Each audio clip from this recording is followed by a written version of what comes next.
हमारे यहाँ तो कजन से शादियां हो जाती हैं, जिसको भैया भैया बोलते हैं उसको जवान होने के बाद सैया बोलना पड़ता है, निकाह पढ़ लेना पड़ता है। मैं हनुमान जी की पूजा करती हूँ, मैं राम भगवान की आइडियोलॉजी को मानती हूँ, लेकिन मैं मुसलमान हूँ। हमारे इस्लाम के जो लोग हैं, इस्लाम धर्म के जो लोग हैं, उनको भाई बहन के रिश्ते के बारे में क्या ही बोलना। हमारे यहाँ तो कजन से शादियां हो जाती हैं, भाई हम बचपन से जिसको भैया भैया बोलते हैं उसको जवान होने के बाद सैया बोलना पड़ता है, निकाह पढ़ लेना पड़ता है। तो यहाँ जो हिंदू सनातन धर्म में जो भाई और बहन का जो रिश्ता बताया गया है, मेरा तो अपने भाई को तो मैंने राखी नहीं बांधी है, जितने के जितने, क्योंकि मेरा अपना कोई भाई नहीं है, जितने के जितने मैंने 500-700 कल राखियां बांधी है, वो सब के सब मेरे राखी भाई हैं। सनातन धर्म में जो है ना, रिश्तों के बैरिकेड्स, मान मर्यादा बहुत ज्यादा है। देखिए, मैं हिंदुस्तान में पली बड़ी हूँ, इस राष्ट्र को मैं अपनी माँ मानती हूँ, इस भारत की मिट्टी को मैं चूमती हूँ। फ्लैग होस्ट करने से पहले मैं हनुमान जी की पूजा करती हूँ, मैं राम भगवान की आइडियोलॉजी को मानती हूँ। इवन मैंने राम भगवान जी से के आइडियोलॉजी से बहुत सारी चीजें सीखी हैं। To win face problem patiently, I learn from Ram Bhagwan ideology. लेकिन मैं मुसलमान हूँ, और मुसलमान में जो कुप्रथाएं हैं, जो दुर्नीतियां हैं, जो औरतों को डिप्राइव करने का जो तरीका है, उसके खिलाफ अगर आवाज उठाने को घर वापसी कहा जाता है, तो कह सकते हैं मुझे कोई हराम कर दी गई है तुम्हारे लिए उम्महातुकुम, तुम्हारी माएं। अब ये 12 कॉन्टिन्यूस रिश्ते आएंगे जिनके साथ कभी भी शादी होगी नहीं। एंड पे जाके एक पॉसिबिलिटी आएगी जो वक्ती तौर पर, टेम्पररी तौर पर हराम रिश्ता है, और कुछ अहादीस के अंदर भी आए, कुछ अगली आयत का थोड़ा सा हिस्सा उसमें भी इंशाल्लाह डिस्कस हो जाएगा। हराम हो गई तुम पर तुम्हारी माएं, व बनातुकुम, और तुम्हारी बेटियां, व अखवातुकुम, और तुम्हारी बहनें जो होती हैं, व अम्मातुकुम, और तुम्हारी फुप्पियां, यानी वालिद की जो बहनें हैं, सगी बहनें, व खालातुकुम, और तुम्हारी खालाएं यानी मां की बहनें, व बनातुल अखी, और भतीजियां तुम्हारे भाई की बेटियां, व बनातुल उख्ती, और तुम्हारी बहन की बेटियां यानी भांजियां, व उम्महातुकुम उल्लाती अर्दअनकुम, और वो माएं भी जिन्होंने तुम्हें दूध पिलाया है, यानी जो रज़ाअत का रिश्ता है। ये रॉ के ऊपर जबर है, एक रिजा है जो नाम भी रखा जाता है, ये है रज़ाअत, रॉ वाद अलिफ आइन ता, रज़ाअत अरबी में। रज़ाअत के जो रिश्ते हैं उसमें जो तुम्हारी माएं हैं जिन्होंने तुम्हें दूध पिलाया है, वो भी तुम्हारे लिए हराम होगी। और उसी के साथ रिलेटेड है व अखवातुकुम मिनर रज़ाअ, और तुम्हारी वो बहनें भी जो रज़ाअत के रिश्ते से तुम्हारी बहनें बनती हैं, रज़ाअत के रिश्ते से, यानी जिस औरत का तुमने दूध पिया है उसके सारी बहनें, उसकी जो बेटियां हैं वो आपकी बहनें हैं। लेकिन ये बहनें सिर्फ उसी बच्चे की होंगी जिसने दूध पिया।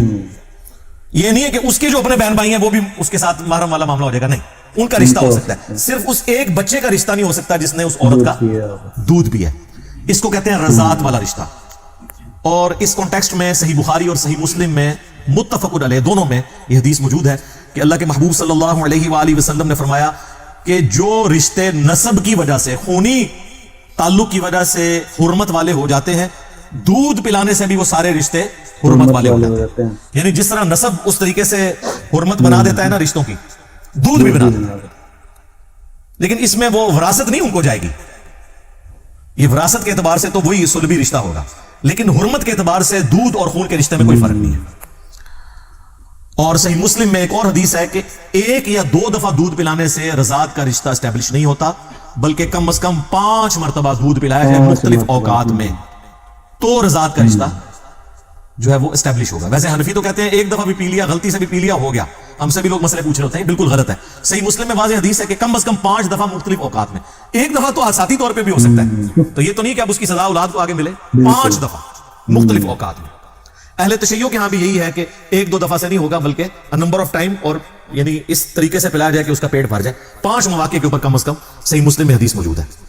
और इसी कॉन्टेक्स्ट में एक और हदीस है सही बुखारी और सही मुस्लिम में कि नबी सल्लल्लाहु अलैहि वसल्लम ने फरमाया कि रज़ाअत का रिश्ता भूख की उम्र तक एस्टेब्लिश होगा, और वो 2 साल है, इस हदीस में है। और वैसे अलग से सूरतुल बकरा में भी आया कि 2 साल है दूध छुड़ाने की मुद्दत।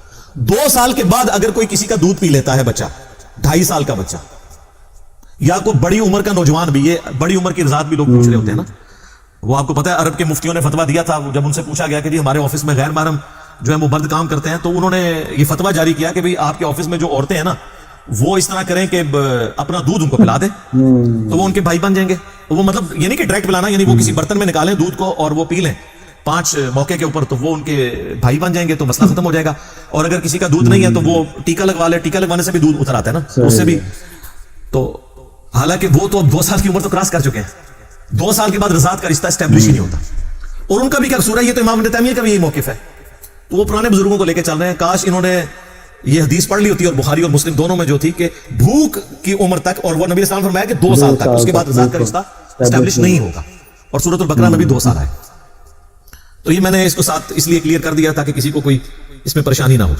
تو یہاں تک ہم پہنچے تھے کہ جو مائیں اور بہنیں ہیں دودھ کے رشتے کی وجہ سے وہ بھی تمہارے لیے حرام ہے, ان سے تمہاری شادی نہیں ہو سکتی. وَأُمَّهَاتُ نِسَائِكُمْ, اور تمہاری جو بیویاں ہیں نا ان کی مائیں, یعنی جو ساس ہے, اردو میں اسے خوش دامن بھی کہتے ہیں, وہ بھی ہمیشہ کے لیے اب حرام, بالکل ہمیشہ کے لیے حرام. یعنی اگر آپ کا رشتہ کسی لڑکی کے ساتھ ہوا, نکاح رخصتی سے پہلے ہی طلاق ہو گئی, تو وہ جو لڑکی تھی اس کی ماں ہمیشہ کے لیے حرام. یعنی کل کو اگر بیوہ ہوتی ہے تو اس سے آپ شادی کبھی بھی نہیں کر سکتے. اس میں رخصتی شرط نہیں ہے اور صحبت اختیار کرنا شرط نہیں ہے. یہ میں اس لیے قید بتا رہا ہوں کہ آگے ایک معاملے میں یہ قید اللہ تعالیٰ نے لگائی ہے کہ اگر رخصتی نہ ہوئی ہو تو وہ ایک اور کیس ہے, وہ آگے آ رہا ہے. وَرَبَائِبُكُمُ اللَّاتِي فِي حُجُورِكُم مِّن نِّسَائِكُمْ, اور تمہاری بیویوں کی وہ بیٹیاں جو تمہارے پاس پرورش پا رہی ہیں. یعنی کسی شخص نے ایسی عورت سے شادی کی کہ اس کے پہلے خامن سے بھی کوئی بیٹیاں تھیں, اب جیسے ہی اس نے آپ کے ساتھ شادی کی تو ان بیٹیوں کے آپ آٹومیٹکلی باپ بن گئے. لیکن یہاں پر وہ قید لگا دی کہ اگر نکاح صرف ہوا تھا نا اور خلوت صحیحہ نہیں ہوئی تھی, ایک دوسرے کا چھوا نہیں تھا, تو اس سے پہلے ہی طلاق ہو گئی, تو اب وہ حرمت والا معاملہ نہیں ہوگا, وہ سازی کرا ہے.